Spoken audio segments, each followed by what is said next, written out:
Seja muito bem-vindo de volta ao canal e hoje nós vamos fazer panetones sem sova. Essa receita é super fácil de fazer, fica bem levinha e deliciosa.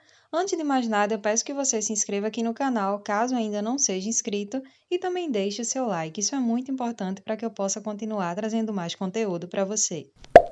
Então vamos lá começar nossa receita. Aqui eu estou acrescentando 4 gemas, mais meia xícara de açúcar, e uma xícara de leite morno, tá? Gente, a temperatura do leite é morninha, tá? Não pode ser muito quente, senão vai prejudicar na fermentação da nossa massa.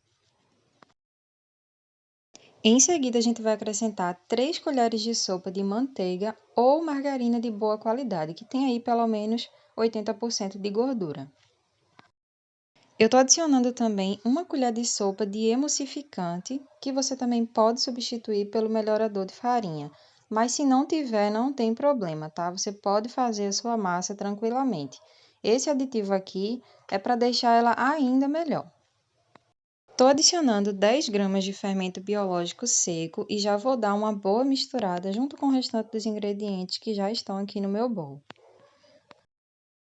Em seguida, eu começo a acrescentar a minha farinha de trigo, tá? Aqui, gente, no total eu tenho 3 xícaras de farinha de trigo sem fermento, mas aí eu vou adicionar aos poucos. Você vai dividir aí uma proporção de adicionar essa farinha de trigo em 3 partes. Assim que você adicionar essa primeira parte, mistura bastante, tá? Deixa aí ela agregar bastante aos outros ingredientes, para em seguida a gente acrescentar a essência e também as raspinhas de limão e de laranja.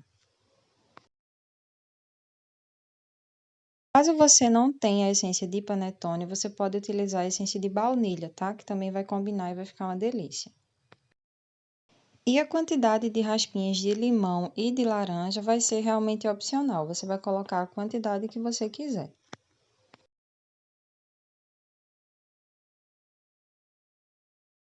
Depois de acrescentar as raspinhas de limão e laranja, você vai colocar mais uma parte da farinha e vai continuar dando uma boa misturada.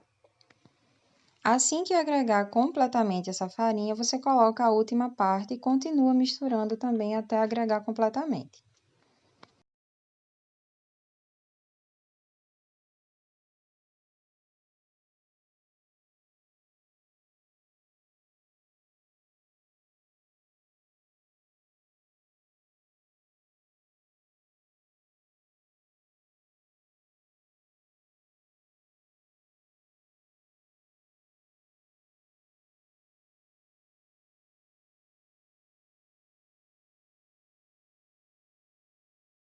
Ó, pessoal, depois de unir toda a minha farinha de trigo, tá? A massa vai ficar com esse aspecto. Ela fica mais pesada e ela vai ficar com esse aspecto meio grudentinho mesmo, porque ela é assim, é uma massa que não vai ser sovada, então ela vai ficar nessa consistência aqui.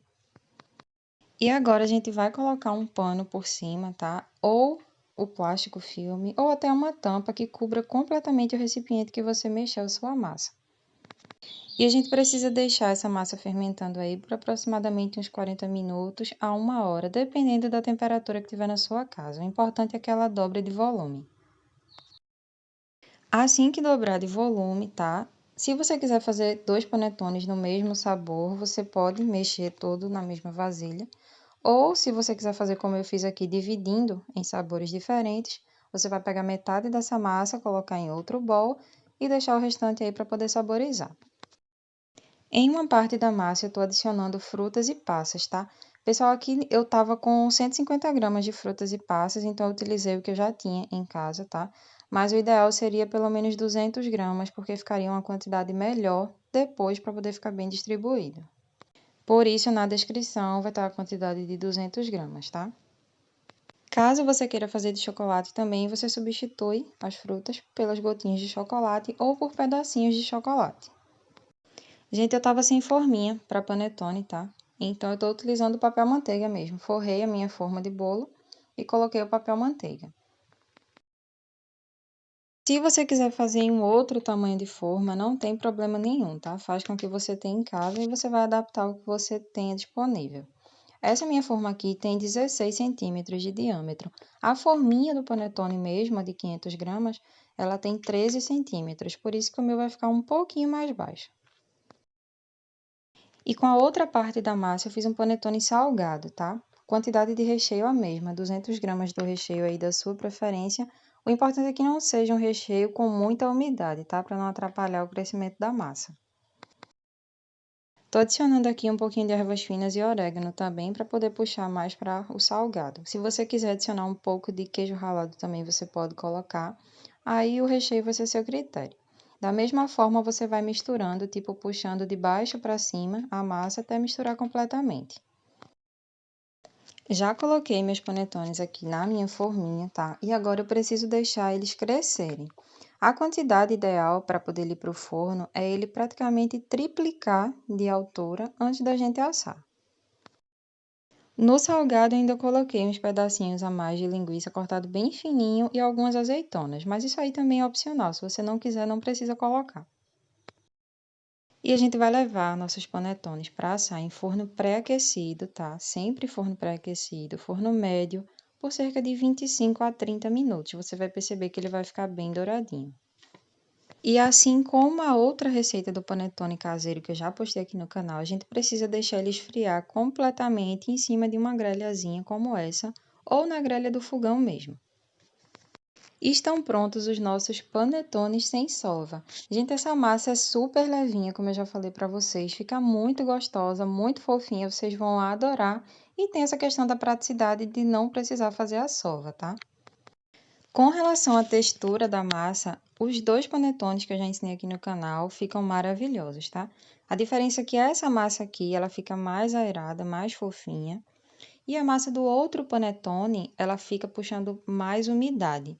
Então, assim, se você quiser um panetone mais próximo do tradicional, você faz aquela outra receita.